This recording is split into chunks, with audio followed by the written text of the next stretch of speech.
Bagas dihina gurunya di depan orang tuanya karena nilai jelek. Tapi siapa sangka, ia simpan rekaman rahasia yang bisa mengubah segalanya. Apa isi rekaman itu? Tonton sampai habis. Jangan lupa like, share dan subscribe. Semoga kalian sehat selalu dan rezekinya lancar. Kamen, amin ya. Langit pagi itu cerah. Namun bagi Bagas Perdana, rasanya seperti mendung tebal menggantung di atas kepala. Suara burung yang biasa menghiburnya kini tak terdengar. Dadanya sesak. Di dalam tasnya bukan hanya buku dan alat tulis yang ia bawa, tapi juga perasaan cemas yang kian menggumpal. Hari itu, sekolah mengadakan hari evaluasi terbuka, sebuah program yang melibatkan orang tua untuk hadir di kelas dan menyaksikan pencapaian anak-anak mereka secara langsung. Kelas XB, tempat Bagas belajar, telah dihias dengan kertas, warna-warni dan ucapan sambutan di papan tulis. Guru matematika mereka, Pak Ridwan, berdiri tegap di depan kelas. Dengan setelan jas rapi dan ekspresi kaku, ia menatap satu persatu muridnya, seperti seorang hakim sebelum menjatuhkan vonis. Ibu dan Bapak, kami undang untuk melihat langsung perkembangan anak-anak kita, kata Pak Ridwan, membuka acara. Hari ini, saya akan memanggil beberapa murid ke depan untuk menunjukkan hasil belajar mereka. Kita mulai dari yang terendah. Tawa kecil terdengar dari sudut kelas. Beberapa siswa saling menyikut. Bagas menunduk. Ia tahu siapa yang akan disebut pertama. Bagas Perdana. Ke depan, ucap Pak Ridwan. Suaranya terdengar seperti palu godam yang menghantam meja sidang. Langkah Bagas terasa berat. Ia menatap ibunya yang duduk di bangku belakang bersama ayahnya. Wajah sang ibu sudah dipenuhi kecemasan, sedangkan ayahnya menatap lurus tanpa ekspresi. Bagas berdiri di depan, di samping layar proyektor. Pak Ridwan menampilkan grafik nilai siswa. Sebuah garis merah paling bawah bertuliskan nama Bagas panjang. Nilai matematika Bagas adalah 40. Nilai ini memalukan, ujar Pak Ridwan, tanpa basa-basi. Ini bukan hanya tentang angka. Ini mencerminkan malasnya membaca, buruknya logika, dan ketidakmampuan berpikir sistematis. Beberapa orang tua siswa berbisik. Beberapa siswa menahan tawa. Bagas menatap lantai. Tangannya gemetar, tapi dalam genggamannya tersembunyi alat kecil perekam suara digital. Ia sudah mengaktifkannya sejak sebelum masuk kelas. Tidak. Ada, Yang. Tahu. Bagas, kamu tahu berapa banyak anak seusiamu di luar sana yang berebut ingin sekolah, sementara kamu menyia-nyiakan kesempatan ini? Kalau begini terus, kamu akan jadi beban masyarakat, bukan kebanggaan orang tua. Ibunya menunduk. Ayahnya menghela napas keras. Itu adalah saat paling menyakitkan dalam hidup Bagas. Setelah beberapa siswa lain maju dan menerima pujian atau koreksi ringan, acara ditutup dengan foto bersama dan pembagian rapor. Tapi wajah Bagas tetap kosong. Tak ada senyum. Hanya ada satu suara di benaknya yang terus berulang. Memalukan. Beban masyarakat. Dalam perjalanan pulang, tak ada yang bicara. Ayahnya menyetir dengan wajah kaku. Ibunya beberapa kali menatapnya dari kaca spion depan. Matanya merah. Di rumah, suasana tak lebih baik. Makan siang berlangsung tanpa kata. Setelah itu, Bagas masuk ke kamarnya dan mengunci pintu. Ia duduk di lantai, membuka tas, dan mengambil perekam. Dikliknya tombol putar. Suara Pak Ridwan terdengar jelas. Kalimat demi kalimat yang menusuk jiwanya. Ia mendengarkan tanpa menangis, hanya mematung. Tapi ada satu kalimat di akhir rekaman yang menarik perhatiannya. Suara Pak Ridwan terdengar lirih, tak seperti saat di kelas. Mereka harus kuat, atau mereka akan tumbang seperti aku dulu. Bagas terdiam. Kalimat itu tidak pernah ia dengar di depan kilas. Mungkin terekam ketika Pak Ridwan bicara sendiri usai acara. Hari itu, benih kecurigaan mulai tumbuh. Bagas mengambil buku catatannya. Ia menulis satu kalimat dengan huruf besar. Ada sesuatu yang disimpan guru itu. Kemudian ia membuka laci, mengambil flash disk kosong, dan menyalin rekaman tersebut. Tangannya tak lagi gemetar. Ia belum tahu akan dibawa kemana semua ini. Tapi, satu hal pasti, hari itu bukan sekadar hari evaluasi biasa. Itu adalah awal dari pengungkapan yang bisa mengguncang lebih dari sekadar sebuah nilai matematika. 3 hari berlalu sejak kejadian di kelas, tapi suara Pak Ridwan masih berputar jelas di kepala Bagas.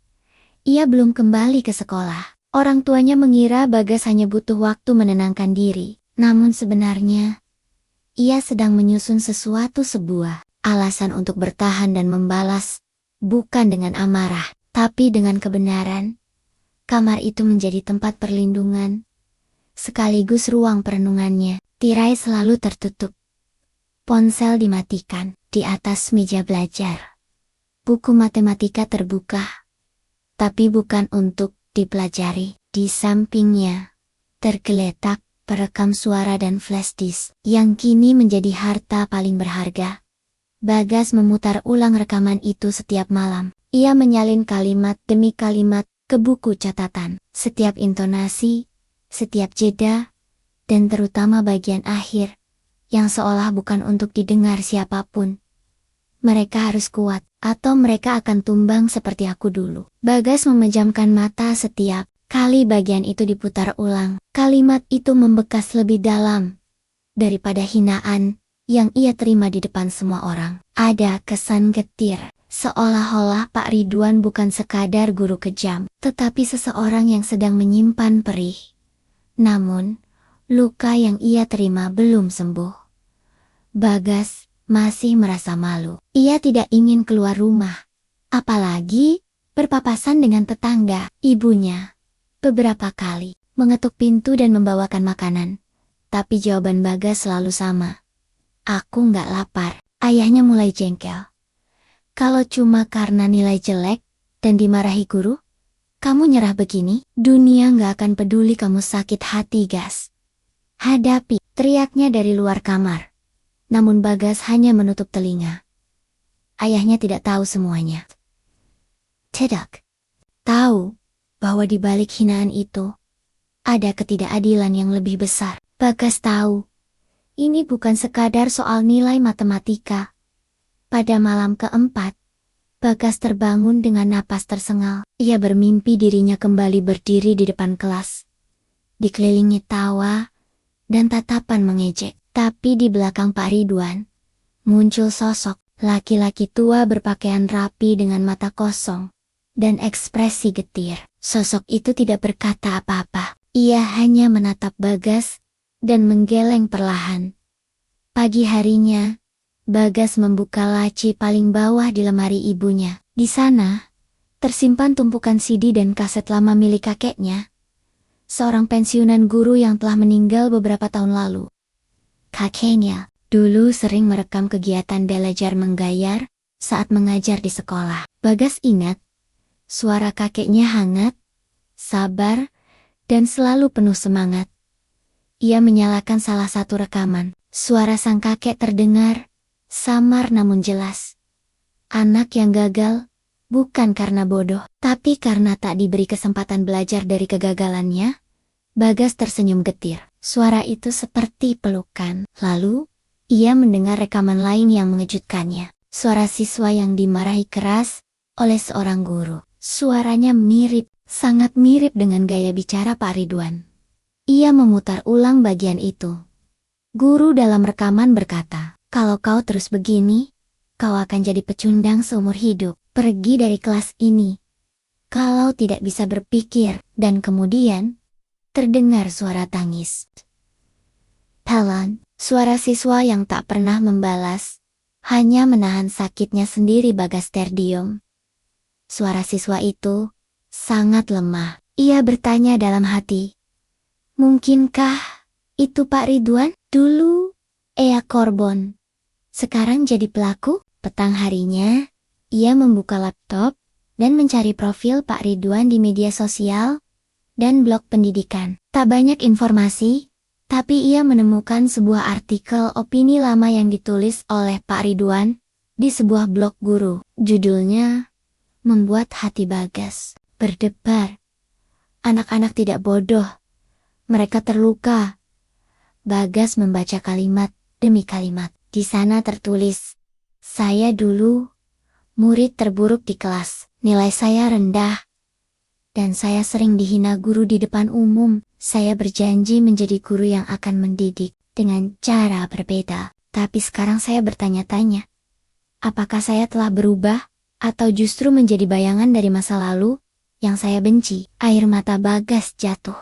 Ia tak percaya, sosok yang ia benci ternyata sedang bergumul dengan luka yang tak pernah sembuh. Namun, itu tak serta-merta menghapus rasa malu dan harga dirinya yang telah diinjak. Ia masih butuh keadilan, bukan pembenaran. Ia pun memutuskan, ia akan kembali ke sekolah, tapi tidak dengan kepala tertunduk. Ia akan mencari lebih banyak bukti, akan bicara dengan sahabatnya, Rani, dan jika perlu, ia akan membongkar semuanya di depan kepala sekolah. Di dalam hati Bagas, nyala kecil mulai tumbuh, bukan sekadar ingin membalas, tapi menunjukkan bahwa sistem yang melukai tanpa ampun harus dihentikan. Ia ingin menunjukkan bahwa empati tidak melemahkan, justru menyembuhkan. Dan ia tahu, satu langkah pertama baru saja dimulai. Senin pagi datang lebih cepat dari yang diharapkan. Matahari belum tinggi, namun suara sepeda motor dan langkah-langkah kecil para siswa sudah ramai terdengar di depan sekolah. Di tengah keramaian itu, Bagas melangkah dengan ransel hitam yang terlihat berat di pundaknya. Bukan karena isinya, tapi karena beban yang ia pikul di dalam hati. Beberapa teman sekelas menatapnya heran. Beberapa bahkan tertawa pelan. Namun Bagas tak menggubris. Ia hanya melangkah lurus ke dalam kelas. Pak Ridwan belum datang. Rani, sahabatnya sejak kelas 7, langsung menghampiri begitu melihatnya. "Gas, kamu balik? Kukira kamu pindah sekolah," bisiknya sambil menarik kursi. Bagas hanya tersenyum tipis. "Aku pulang sebentar, tapi sekarang aku balik dengan misi." Rani menaikkan alis. "Misi?" Tanpa menjawab, Bagas mengeluarkan flash disk kecil dari saku bajunya. Ia menancapkannya ke laptop dan memperlihatkan potongan rekaman suara yang disimpannya. Ia memutar satu bagian pendek saat Pak Ridwan berkata dengan nada pelan, "Mereka harus kuat, atau mereka akan tumbang seperti aku dulu." Rani terdiam. Ia menatap layar laptop, lalu menatap Bagas dengan sorot mata serius. "Ini Pak Ridwan yang ngomong."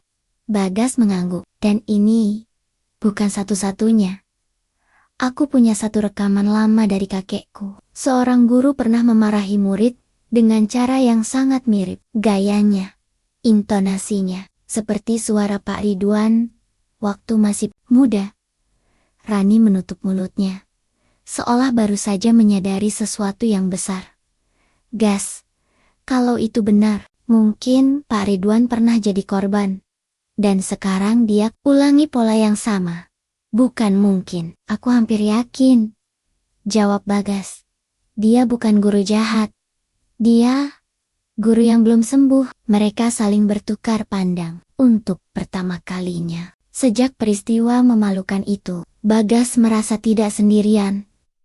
Setelah jam pelajaran selesai dan sekolah mulai sepi, Bagas dan Rani menyelinap ke lorong belakang ruang guru. Mereka tahu Pak Ridwan sering meninggalkan buku catatannya di ruang itu saat jam istirahat. Pintu ruangan tidak terkunci. Bagas mengintip pelan. Tak ada siapa-siapa. Mereka masuk dengan cepat. Di meja kerja Pak Ridwan ada sebuah papan tulis kecil berbingkai kayu. Di atasnya tertulis dengan spidol biru, "Jangan biarkan luka lama mencetak luka baru. Hinaanku hari ini semoga menyelamatkan masa depan mereka. Maafkan aku murid-muridku, aku belum sembuh." Bagas memotret semuanya. Dengan ponselnya, tangannya bergetar. Aku rasa dia tahu kalau yang dia lakukan salah. Tapi dia berpikir itu satu-satunya cara.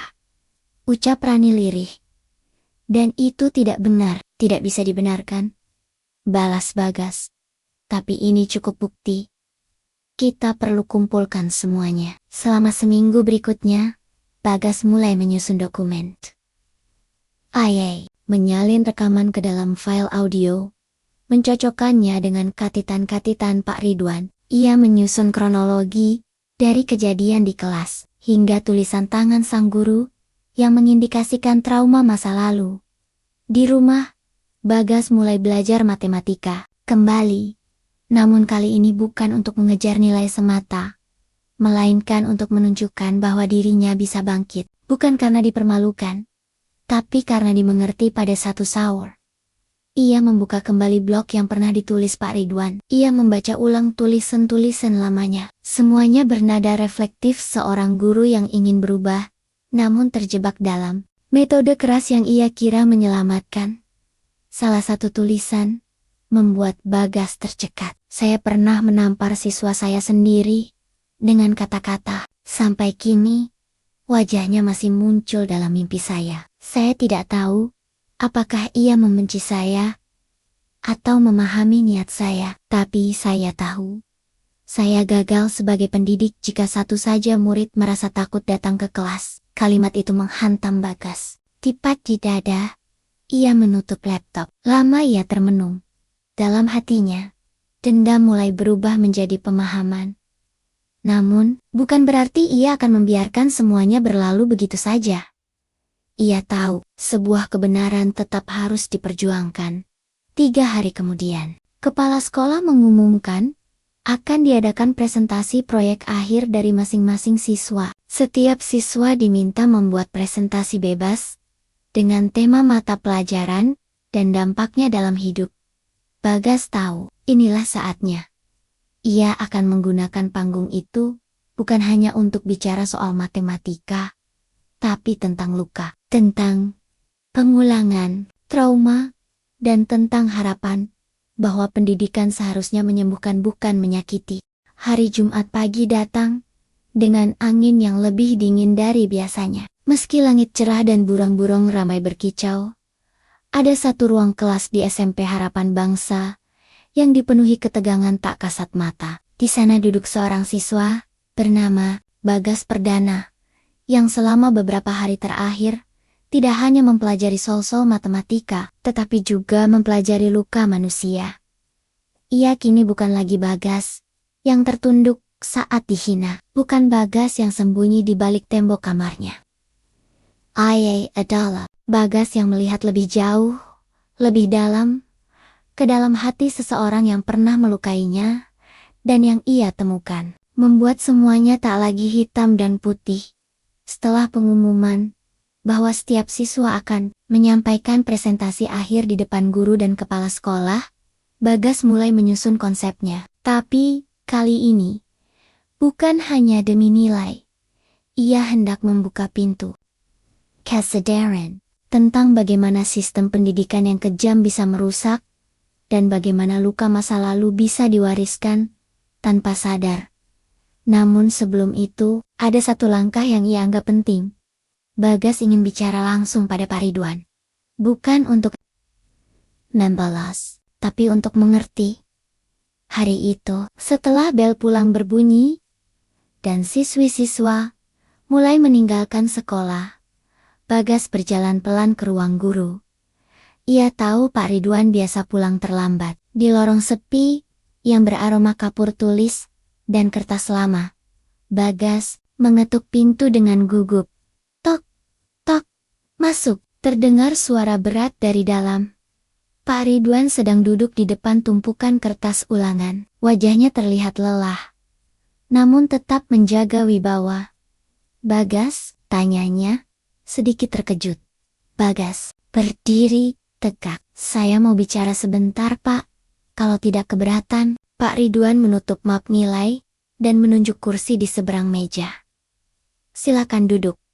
Beberapa detik berjalan dalam sunyi. Bagas menarik napas dalam-dalam. Pak, saya masih ingat semua kota-kota Bapak di hari evaluasi. Dan saya tahu, Bapak juga pasti ingat. Katanya perlahan, saya bukan datang untuk menuntut. Tapi saya mau tanya satu hal. Kenapa Bapak begitu keras pada saya? Apa saya pantas dipermalukan seperti itu di depan orang tua saya? Pak Ridwan terdiam. Matanya menatap kosong ke arah jendela. Lalu, dengan nada yang jauh lebih rendah, ia menjawab, "Tidak," katanya. "Kamu tidak pantas." Bagas terkejut. "Lalu, kenapa?" desaknya.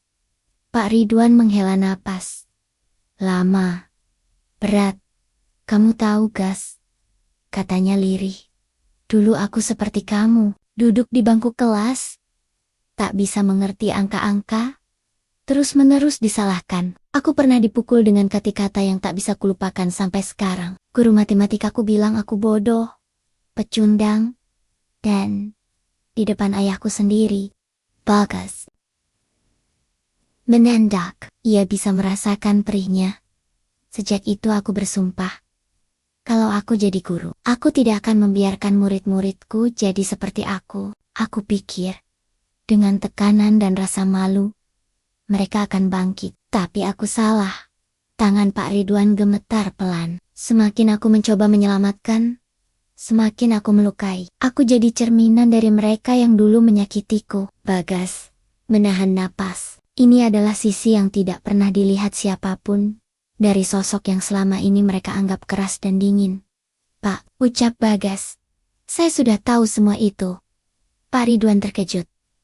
"Apa maksudmu?" Dengan pelan, Bagas membuka ponselnya dan memutar bagian rekaman suara yang menyebut kalimat, "Mereka harus kuat, atau mereka akan tumbang seperti aku dulu." Pak Ridwan menegang. "Saya merekam semua saat hari evaluasi itu, termasuk kalimat terakhir Bapak." Jelas Bagas, "Saya tahu. Bapak sebenarnya berjuang." Pak Ridwan menunduk, wajahnya tertutup bayangan. "Saya bukan mau mempermalukan Bapak. Saya cuma ingin orang tahu bahwa cara keras itu tidak menyembuhkan, itu memperpanjang luka." Lanjut Bagas. Sunyi. "Dan karena itulah saya ingin menyampaikan semua ini dalam presentasi akhir nanti. Tapi, saya ingin Bapak tahu dulu, karena saya percaya perubahan harus dimulai dari keberanian untuk mengakui, bukan dari rasa takut," kata Bagas. Jujur, untuk pertama kalinya, mata Pak Ridwan berkaca-kaca. Ia menatap murid di depannya yang dulu ia rendahkan, sekarang berdiri dengan keberanian dan empati yang jauh melampaui usianya. "Gas," ucapnya terbata. "Aku minta maaf." Bagas mengangguk. "Saya maafkan, Pak. Tapi biarkan semua orang tahu, supaya tidak ada Bagas atau Ridwan lain di masa depan yang mengalami hal yang sama." Pak Ridwan mengangguk pelan.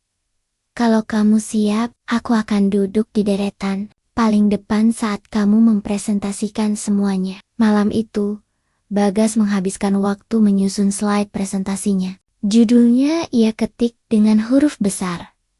"Belajar dari luka, matematika, trauma, dan kesembuhan." Ia menyisipkan potongan rekaman, catatan pribadi Pak Ridwan, dan kutipan dari tulisan sang guru di blog lamanya. Presentasi itu bukan sekadar tugas sekolah, itu adalah potongan nyawa yang ingin menyuarakan perubahan. Dan saat ia menatap layar laptopnya malam itu, ia tahu, meski belum selesai, ia sudah menang. 3 hari sebelum presentasi, sekolah terasa seperti ladang bisik-bisik yang penuh ketegangan. Entah dari mana asalnya, kabar bahwa Bagas akan menyampaikan sesuatu yang mengguncang saat presentasi proyek akhir mulai menyebar. Beberapa murid penasaran, sebagian lagi mencibir, dan tak sedikit guru yang mulai gelisah. Namun, Bagas tetap tenang. Ia sudah menyiapkan segalanya.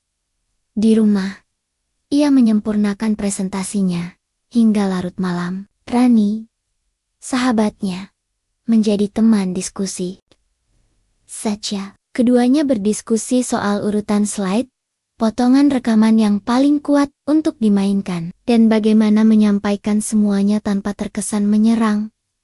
Gas, kamu yakin ingin tetap mutar rekaman itu? Tanya Rani suatu malam, saat mereka duduk di teras rumah Bagas, diterangi cahaya kuning lampu jalan.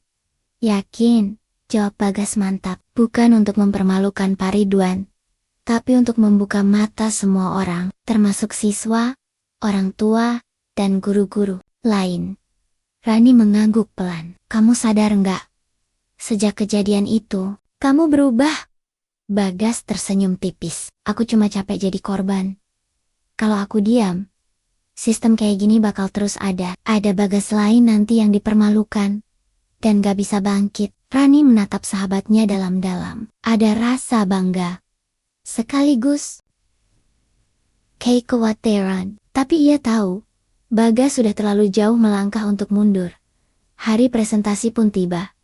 Aula sekolah dipenuhi kursi-kursi plastik yang disusun rapi. Di bagian depan, meja untuk kepala sekolah, beberapa guru senior, dan tamu undangan sudah terisi. Di belakang, para orang tua murid duduk berdampingan. Bagas duduk di barisan depan bersama para siswa lainnya. Ia mengenakan seragam putih biru yang disetrika rapi, rambut disisir ke samping, dan wajahnya tenang meski di dalam dada jantungnya berdegup cepat. Rani duduk di sampingnya, menepuk pundaknya pelan. Ayo, Gas. Saatnya. Nama Bagas disebut sebagai pemateri terakhir. Penutup dari seluruh rangkaian presentasi, ia naik ke panggung dengan laptop di tangan. Semua mata mengarah padanya. Bagas berdiri di belakang mikrofon. Ia memandang seisi aula mata. Kepala sekolah yang tajam, ekspresi penasaran orang tua, dan Pak Ridwan duduk di kursi depan, mengenakan kemeja biru, dan ekspresi yang sulit ditebak. Ia membuka presentasi dengan sebuah kutipan. Seorang guru bisa membentuk masa depan, atau merusaknya. Bukan dengan nilainya, tapi dengan kata-katanya. Anonymous semua. Terdiam. Lalu Bagas bicara. Nama saya Bagas Perdana. Presentasi saya berjudul Belajar dari Luka, Matematika, Trauma, dan Kesembuhan. Saya ingin bercerita bukan tentang rumus-rumus atau angka, tapi tentang apa yang tersembunyi di balik papan tulis. Slide demi slide muncul. Ia mulai dengan kisah pribadinya.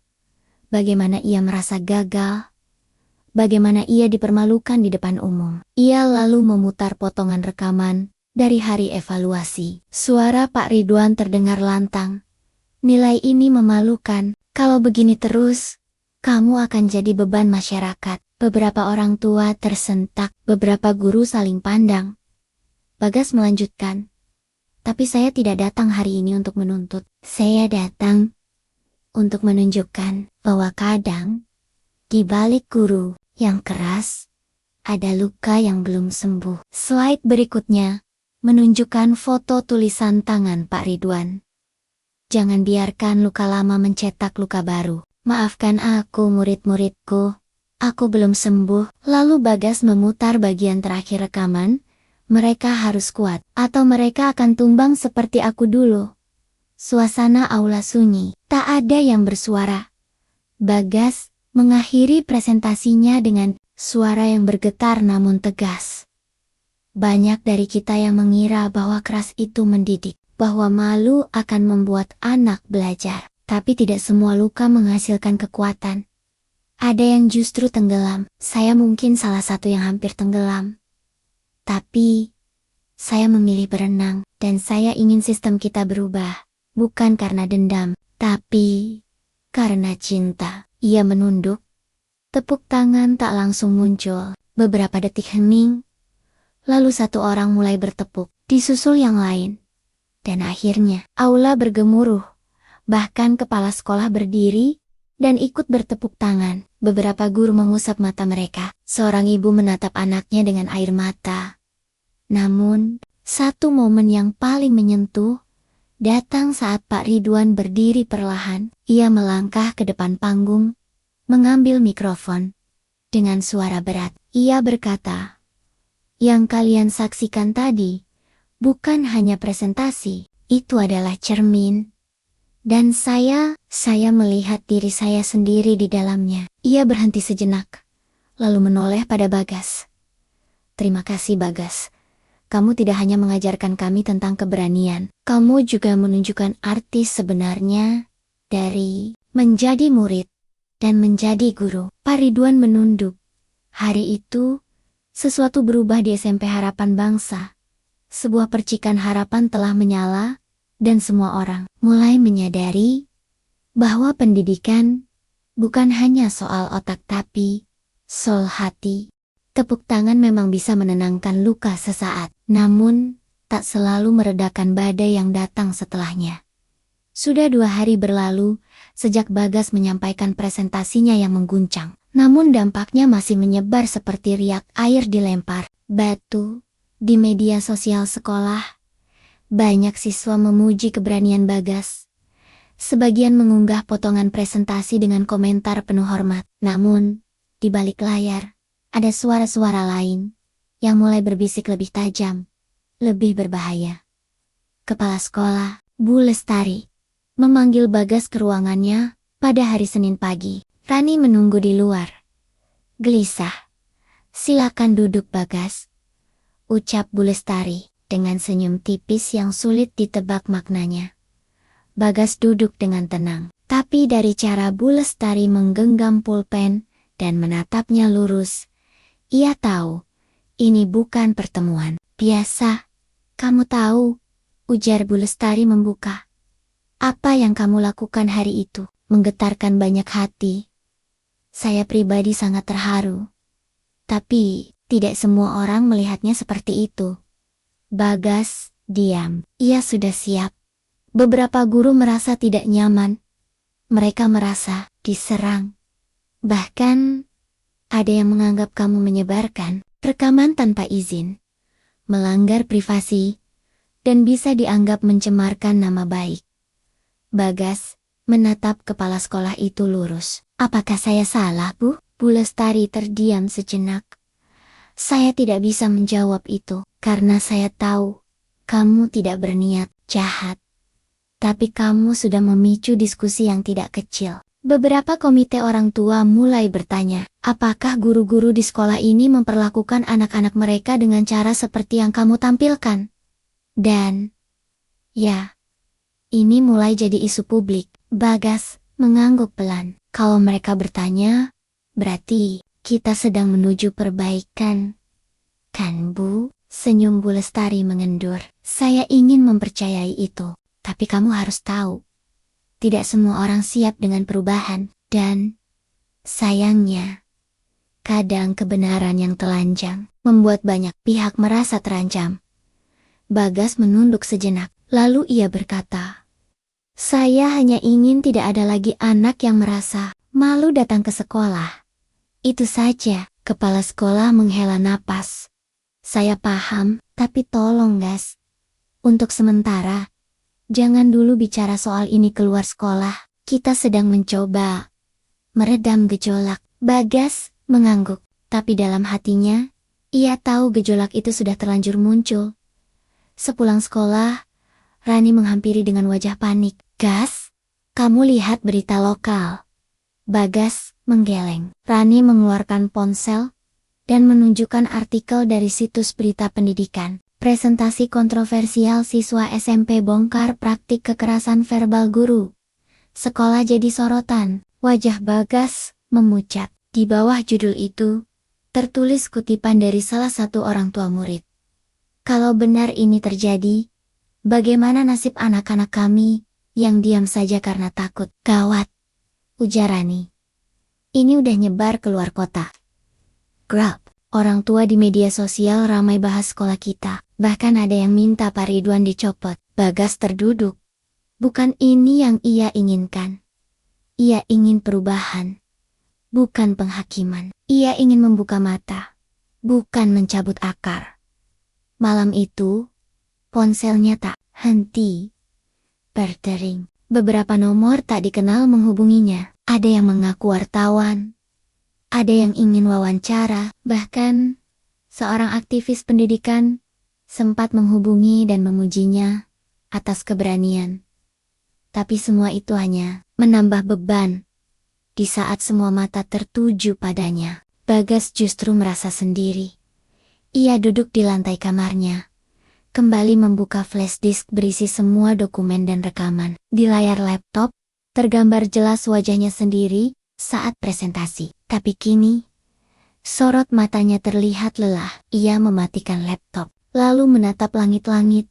Apakah aku sudah kelewatan? Keesokan harinya, suasana sekolah terasa dingin. Beberapa guru menatap Bagas tanpa senyum. Teman-teman sekelas mulai berbisik. Ada yang menjauh, ada yang terang-terang dan menyindir. Wah, bintang sekolah kita datang, si pemutar rahasia, kata seorang siswa sambil tertawa. Bagas menunduk, menahan napas. Rani menggenggam tangannya pelan. Abaikan. Mereka cuma takut, bukan mereka yang aku khawatirkan. Bisik Bagas. Tapi Pak Ridwan, Rani terdiam. Dan benar saja. Saat jam pelajaran terakhir, Pak Ridwan masuk kelas tanpa membawa buku. Wajahnya lebih pucat dari biasanya. Ia menatap semua siswa, lalu duduk di kursi guru. Anak-anak, ujarnya pelan. Saya tidak akan mengajar hari ini. Saya hanya ingin bicara. Semua mata tertuju padanya. Beberapa hari terakhir, saya jadi bahan pembicaraan. Kalian tahu kenapa? Saya tidak akan menyangkal apa yang terjadi. Saya pernah melukai dengan kata-kata. Saya pernah membuat siswa merasa tidak berarti. I am menarik. Napas dalam. Saya pernah jadi korban, tapi itu bukan alasan untuk jadi pelaku. Suara Pak Ridwan mulai bergetar. Dan jika harus ada yang pergi agar sistem ini berubah, saya siap.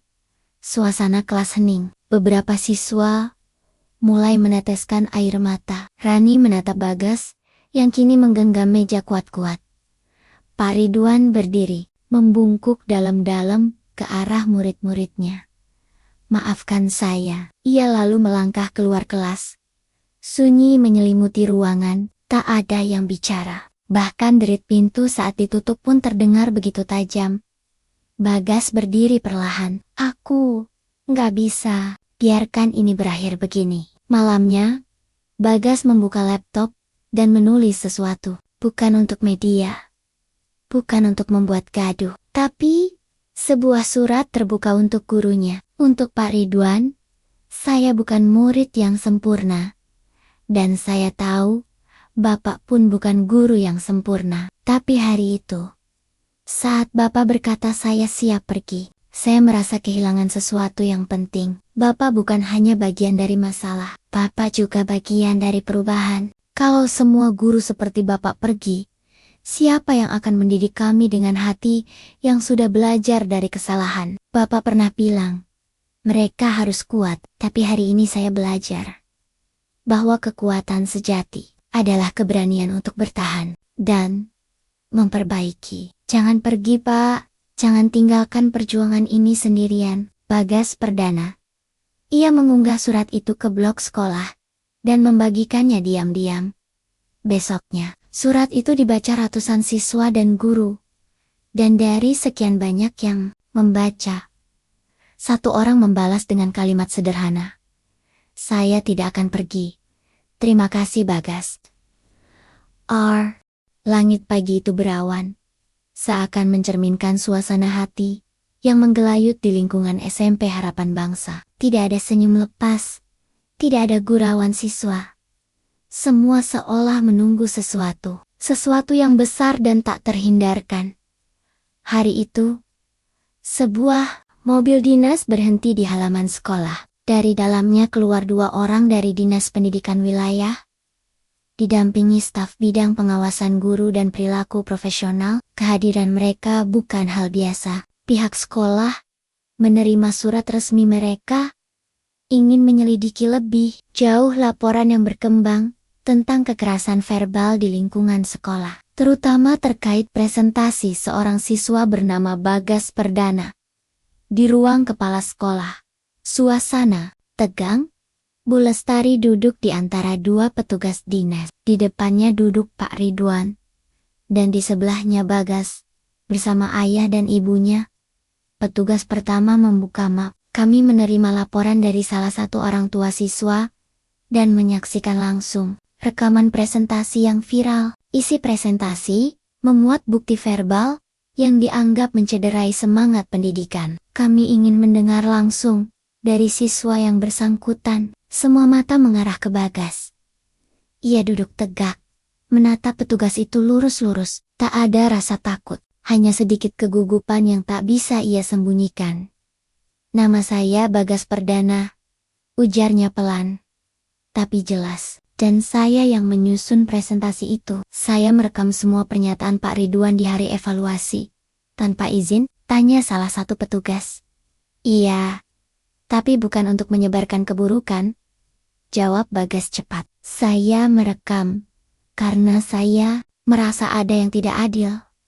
Saya ingin mencari tahu kenapa saya dipermalukan begitu. Dan dalam prosesnya, saya menemukan bahwa guru saya juga pernah mengalami hal yang sama saat menjadi murid. Itu semua saya tampilkan dalam presentasi untuk mengajak semua pihak merenung." Petugas kedua mencatat sesuatu. "Tapi, tetap saja, kamu telah menyebarkan suara pribadi seorang guru tanpa izin. Saya sadar, itu pelanggaran. Tapi saya juga percaya, kadang suara yang disimpan terlalu lama justru berubah jadi luka yang menular." Saya tidak menyalahkan Pak Ridwan sepenuhnya. Justru saya melihat beliau sebagai guru yang terluka dan sedang berusaha menyembuhkan. Hening. Bahkan Pak Ridwan menunduk. Wajahnya tak bisa menyembunyikan emosi. "Saya mohon, jangan hanya fokus pada kesalahan prosedur saya. Tapi lihat niat dan hasilnya. Hari ini, teman-teman saya jadi lebih berani bicara. Kalau mereka tidak nyaman, guru-guru mulai berdiskusi soal metode pendekatan. Dan Pak Ridwan sendiri sudah menyatakan kesalahannya dengan terbuka. Bukankah ini tanda bahwa pendidikan sedang bergerak ke arah yang lebih jujur?" Salah satu petugas menatap Bagas lama, kemudian menoleh pada Pak Ridwan. "Pak Ridwan, Anda ingin menyampaikan sesuatu?" Pak Ridwan mengangkat wajahnya. Suaranya berat, namun mantap. "Saya tidak membela tindakan saya, tapi saya ingin jujur. Saya melakukan itu bukan karena benci, tapi karena saya takut melihat siswa saya gagal seperti saya dulu. Tapi kini saya sadar, ketakutan saya justru menyakiti orang yang seharusnya saya lindungi." Ayah menoleh pada Bagas. "Dan anak ini, murid saya, mengajarkan saya untuk berani mengakui luka saya sendiri." Petugas mengangguk pelan. Mereka menutup map. "Kami akan buat laporan lengkap, tapi satu hal yang kami garis bawahi. Keberanian untuk jujur dari kedua belah pihak ini patut dihargai. Pendidikan bukan hanya soal kurikulum, tapi soal kemanusiaan. Kami akan beri rekomendasi pelatihan pendekatan empatik untuk semua guru di sekolah ini. Bukan sanksi pemecatan." Napas lega mengisi ruangan. Ayah Bagas menggenggam tangan istrinya. Bu Lestari menghela napas panjang, lalu menatap Bagas dengan ekspresi bangga. Namun peristiwa belum selesai. Beberapa hari kemudian, SMP Harapan Bangsa mengadakan diskusi terbuka yang disiarkan melalui kanal YouTube sekolah. Tema acara itu, luka dalam pendidikan. Apakah sekolah masih menjadi tempat aman untuk anak? Bagas diminta menjadi pembicara. Ia duduk berdampingan dengan Pak Ridwan, Rani, dan seorang psikolog pendidikan. Aula sekolah penuh sesak. "Retuzen," komentar masuk secara langsung dari siaran. Salah satu pertanyaan paling menyentuh datang dari pemirsa anonim. "Bagas, setelah semua yang terjadi, apa kamu masih ingin jadi guru suatu hari nanti?" Bagas tersenyum. Ia mengambil mikrofon. "Saya nggak tahu pasti, tapi kalau jadi guru, berarti saya bisa mendengar anak-anak, bukan cuma menilai angka mereka. Maka, ya, saya ingin Tepet, Tengen, menggema. Pak Ridwan menambahkan, dan saya akan jadi saksi bahwa guru terbaik kadang datang dari murid yang pernah merasa gagal. Hari itu bukan hanya sekolah yang berubah, tapi juga arah dari banyak pikiran dan hati yang selama ini hanya diam. Namun, dalam diam, kamar malam itu, saat semua lampu sudah padam, Bagas menatap plafon dan berbisik pelan. Aku belum selesai. Karena, jauh di lubuk hatinya, ia tahu, luka bukan hanya sembuh dengan maaf, tapi dengan sistem yang terus diperbaiki. Dan perjuangan itu baru saja dimulai.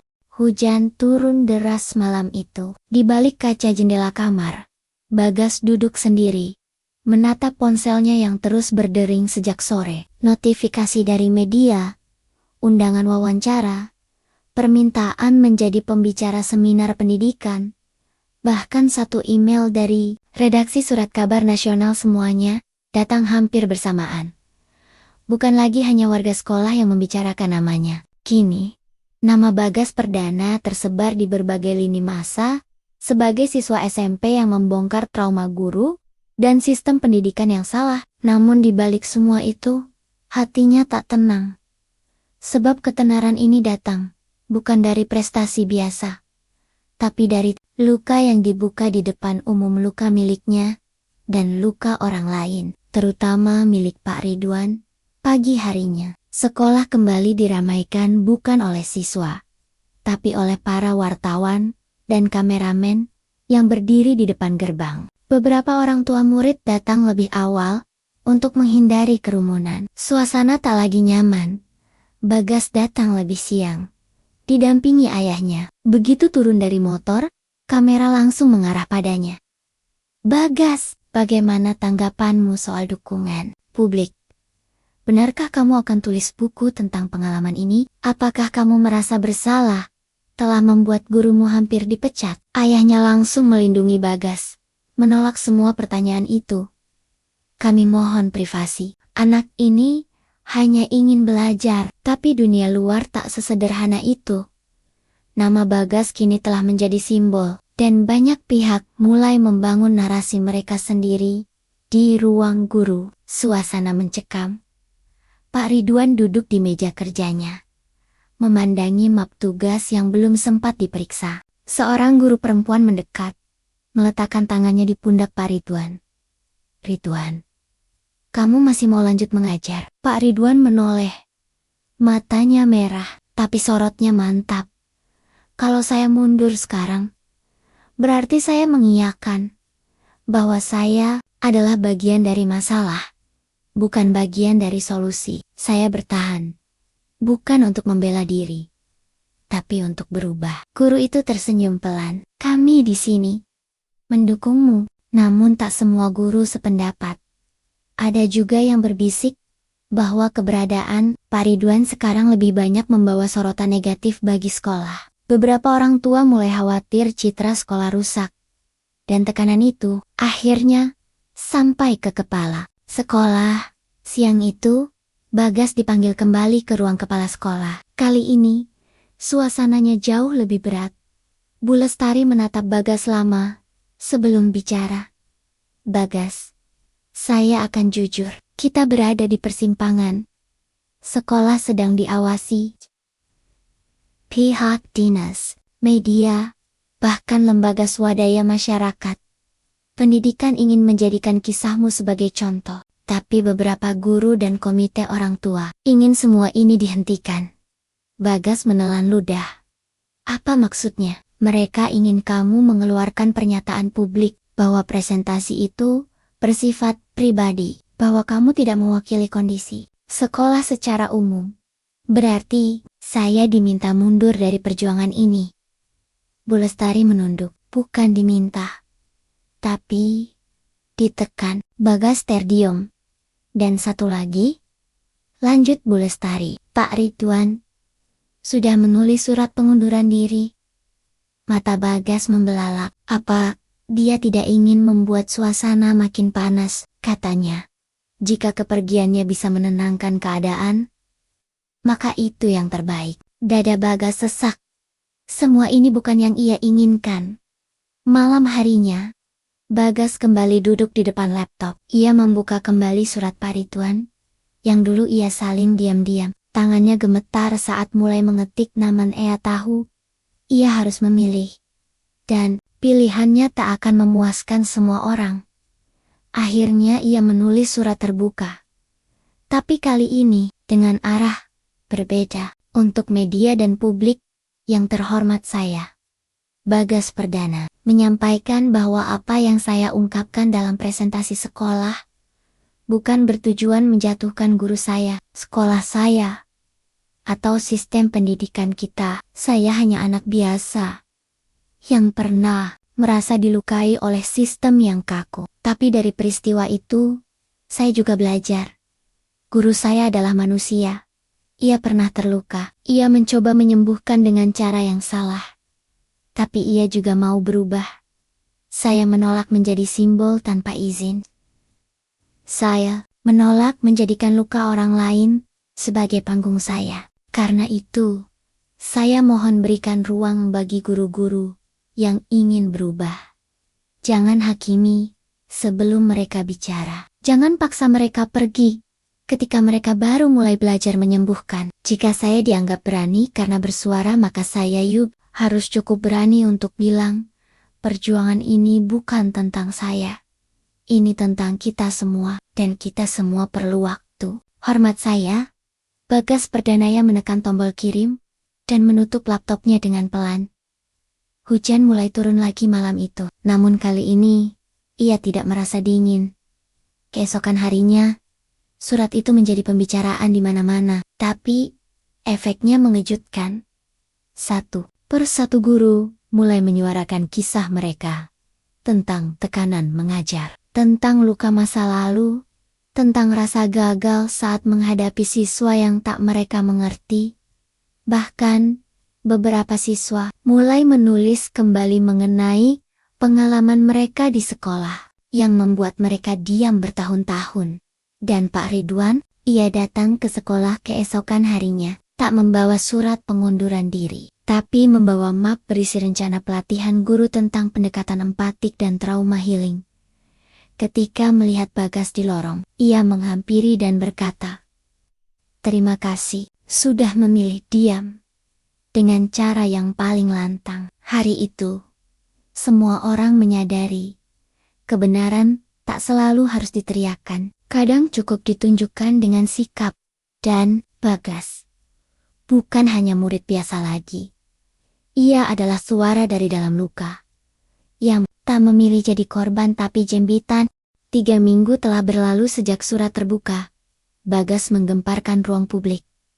Semua mulai mereda. Kamera wartawan tak lagi berdiri di depan gerbang. Diskusi-diskusi pendidikan di media sosial perlahan bergeser ke isu lain. Namun, di dalam lingkungan SMP Harapan Bangsa, sesuatu yang lebih penting justru baru mulai tumbuh.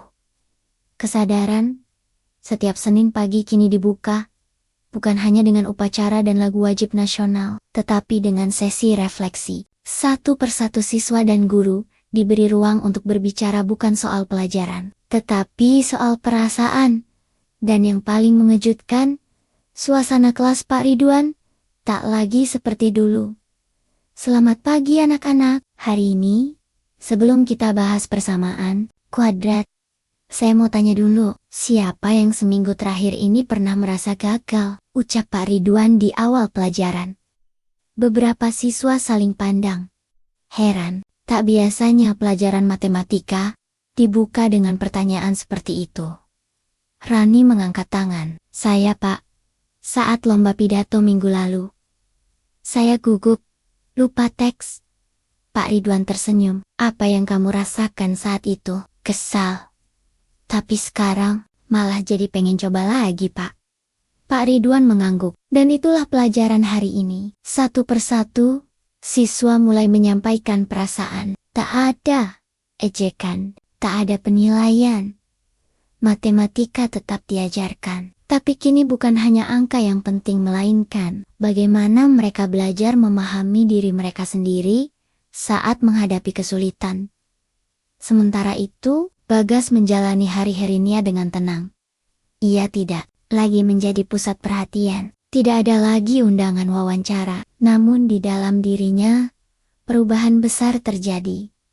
Ia mulai menulis jurnal pribadi setiap malam, bukan untuk dibaca orang lain, tapi sebagai cara untuk mendengar dirinya sendiri.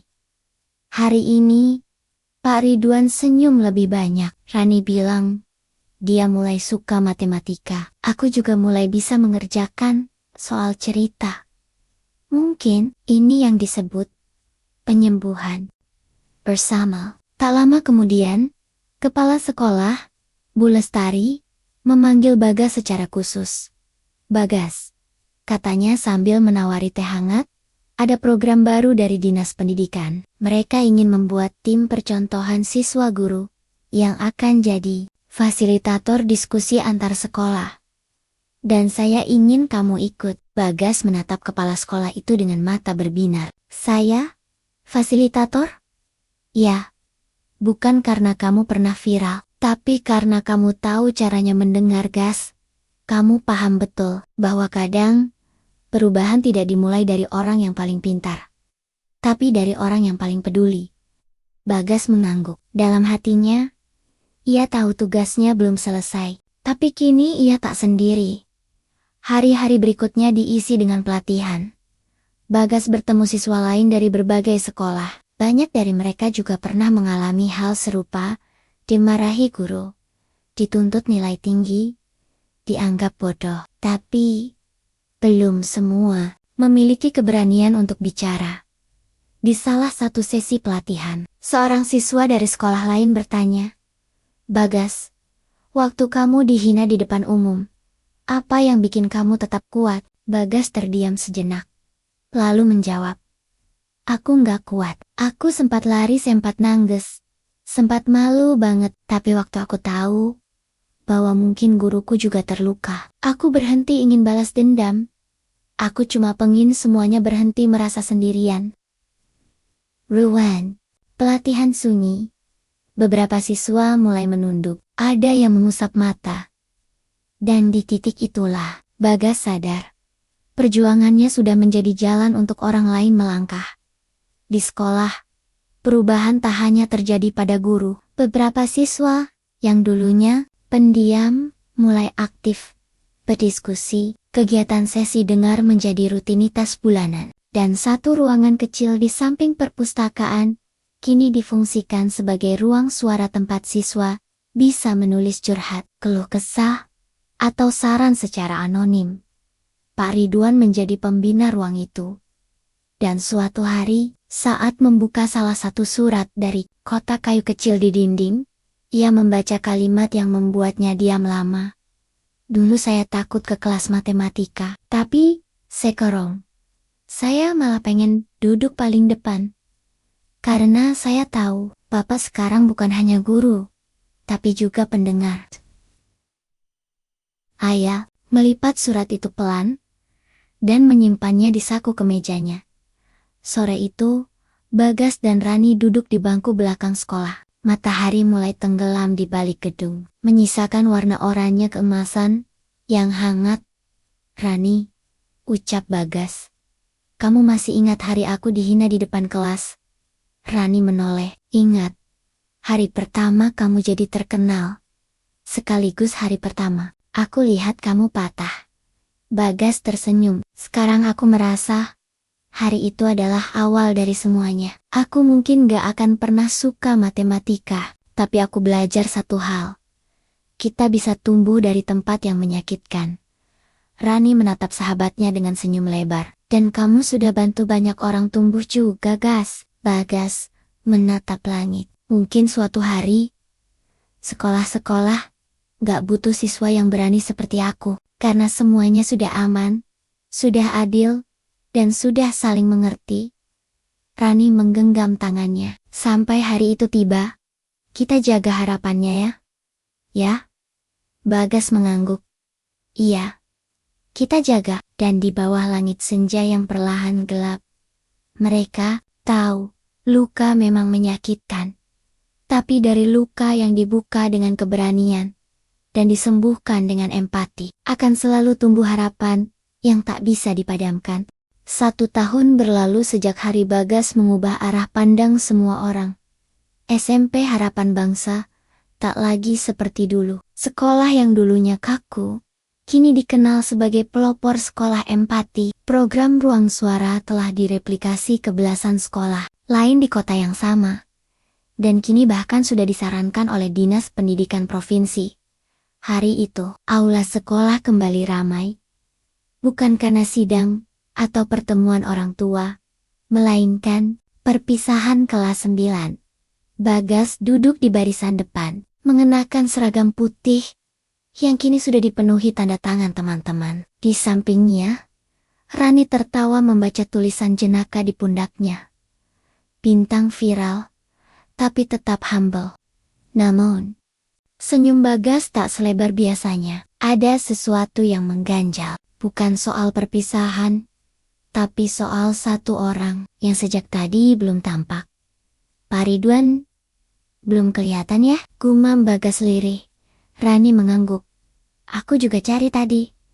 Nggak ada. Acara dimulai. Kepala sekolah memberi sambutan, menyampaikan rasa bangga atas generasi yang tumbuh, tidak hanya dengan ilmu, tapi juga nilai. Bahkan, ia menyebut nama Bagas secara khusus.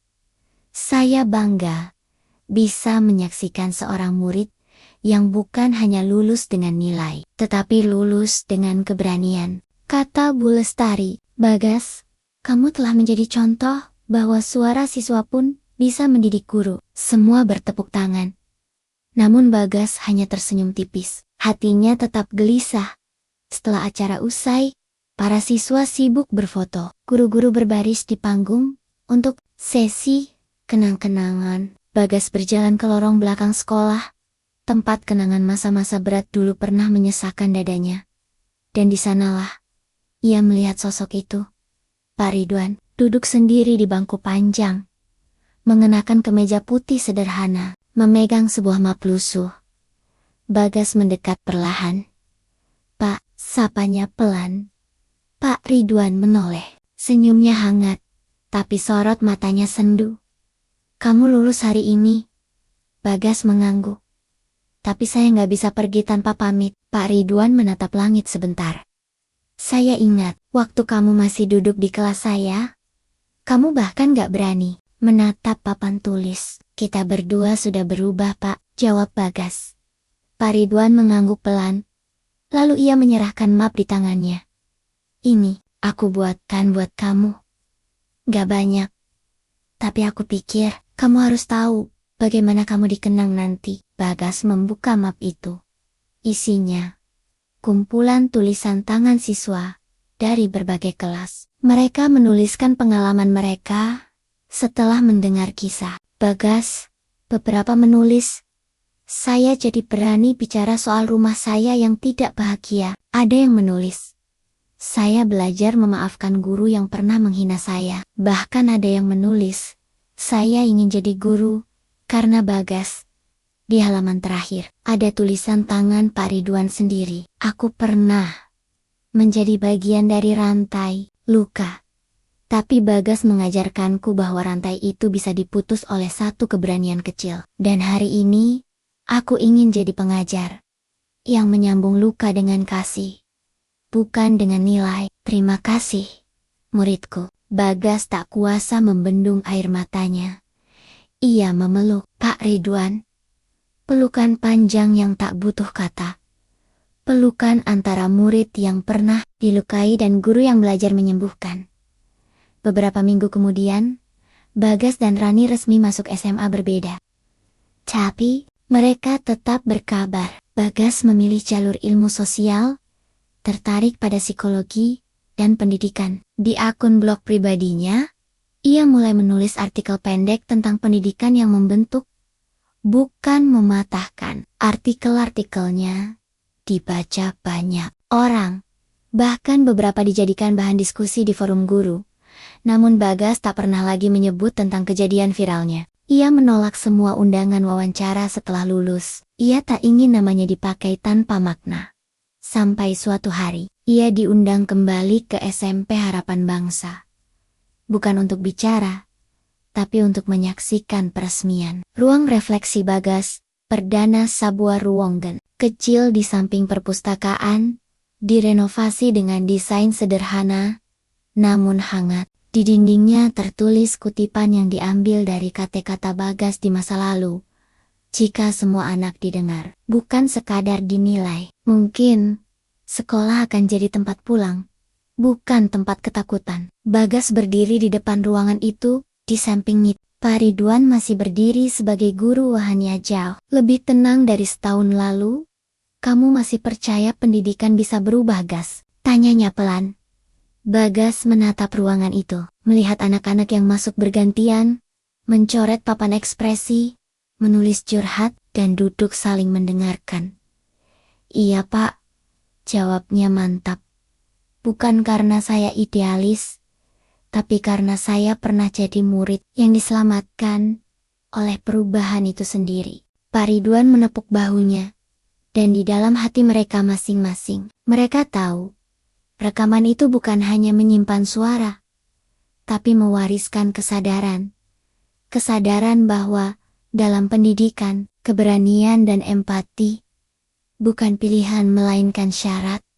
Dan dari seorang murid bernama Bagas Perdana, sebuah sistem mulai berubah.